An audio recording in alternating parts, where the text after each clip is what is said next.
अब चलते हैं शॉर्ट क्वेश्चन नंबर 4 की तरफ, जिसमें हम अगेन हमारे पास जो चेंज इन इंटरनल एनर्जी है उसको प्रूव करना है। हमारे पास फिर स्टेट्स चेंज होंगी, आइए देखते हैं वो किस फॉर्म में होती है। Variation of volume by pressure.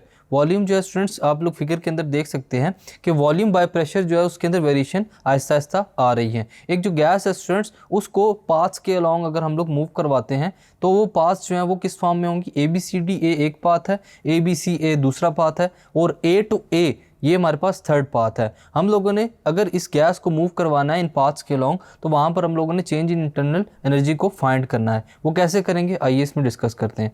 All the 3 systems are cyclic.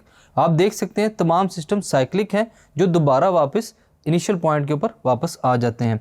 That return to its initial states. Therefore internal energy of all the system which are 3 in the number remains the same. यहाँ पर हमारे पास क्या होगा, अगर cyclic process है तो वहाँ पर जो इंटरनल एनर्जी है स्टूडेंट्स उसमें कोई चेंज नहीं आएगा। तो हमारे पास जो 3 पाथ्स गिवन है स्टूडेंट्स उसको देखते हुए यहाँ पर हम लोग साइक्लिक प्रोसेस को ऑब्जर्व कर रहे हैं और साइक्लिक प्रोसेस के अंदर जो चेंज इन इंटरनल एनर्जी है वो अकर नहीं होता।